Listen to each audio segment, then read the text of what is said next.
नमस्कार, Sujas special report में आपका स्वागत है। मैं हूं आपके साथ अश्विनी सरोही।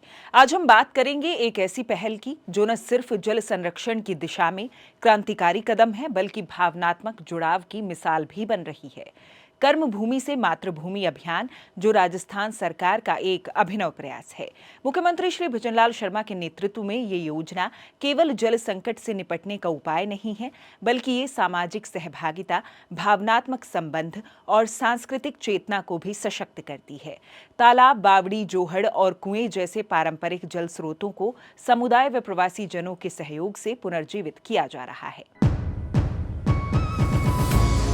राजस्थान के परंपरागत जल स्रोतों की संस्कृति को पुनर्जीवित करने के लिए कर्म भूमि से मातृभूमि अभियान की शुरुआत की गई है। ये पहल उन प्रवासी राजस्थानियों को उनके गांवों से जोड़ रही है जो देश विदेश में बस चुके हैं, लेकिन अपनी मातृभूमि के प्रति जुड़ाव बनाए रखना चाहते हैं। इस अभियान के तहत प्रवासी जन रिचार्ज शाफ्ट और जल संरक्षण संरचनाओं के निर्माण में आर्थिक और तकनीकी सहयोग दे रहे हैं। भूजल पुनर्भरण को बढ़ावा देने वाली इन संरचनाओं के माध्यम से गिरते भूजल स्तर को सुधारने की दिशा में सार्थक प्रयास हो रहे हैं। अभियान के अंतर्गत अगले 4 वर्षों में 45,000 जल संरचनाएं बनाने का लक्ष्य रखा गया है, जिनमें से हजारों पर कार्य शुरू हो चुका है। मुख्यमंत्री श्री भजनलाल शर्मा का कहना है कि कर्म भूमि से मातृभूमि अभियान के माध्यम से हम राजस्थान को जल उपलब्धता में संपन्न बनाकर इसे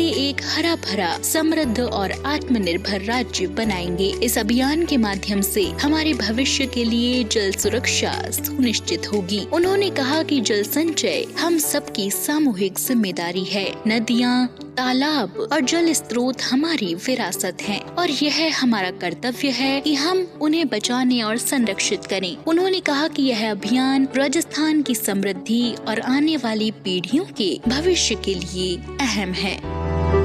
ये अभियान जन सहभागिता, भावात्मक जुड़ाव और जल संरक्षण की त्रिवेणी है। प्रवासी राजस्थानी अपने गांवों, ढाणियों और कस्बों के तालाब, जोहड़, बावड़ियों और अन्य जल स्रोतों के संरक्षण और पुनर्निर्माण में आर्थिक और तकनीकी सहयोग दे रहे हैं। सरकार ने इन प्रयासों को संस्थागत स्वरूप देने के लिए जिला स्तर पर नोडल अधिकारी नियुक्त किए हैं और मुख्यमंत्री जल स्वावलंबन योजना को इससे जोड़ा गया है, जिससे पारदर्शिता और जवाबदेही बनी रहे। कर्म भूमि से मातृभूमि अभियान महज विकास कार्य नहीं, बल्कि एक सांस्कृतिक आंदोलन भी है। ये अपने गांव और अपनी परंपरा और अपनी पहचान से पुनः जुड़ने की प्रेरणा देता है। यह उस भावना का प्रतीक है जिसमें एक प्रवासी यह महसूस करता है कि वह चाहे कहीं भी हो, उसकी जड़ें उसकी मातृभूमि में हैं और उसे कुछ लौटाना उसका नैतिक कर्तव्य है। कर्म भूमि से मातृभूमि अभियान की शुरुआत राज्य सरकार की उस दूरदर्शी सोच का परिणाम है, जिसमें जल संकट को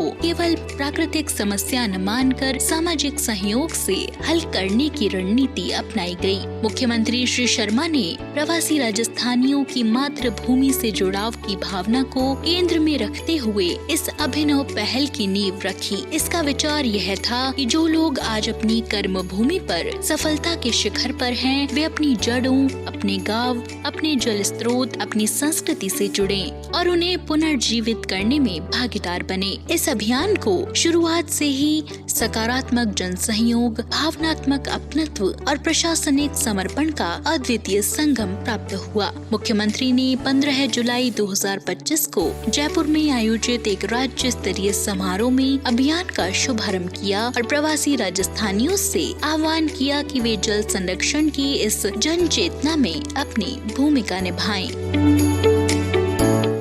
ये पहल दर्शाती है कि जल संरक्षण केवल सरकारी योजना नहीं, बल्कि जन भागीदारी से जुड़ा एक जन आंदोलन है, जो कर्म भूमि की कमाई को मातृभूमि के सम्मान में बदलने का प्रयास है।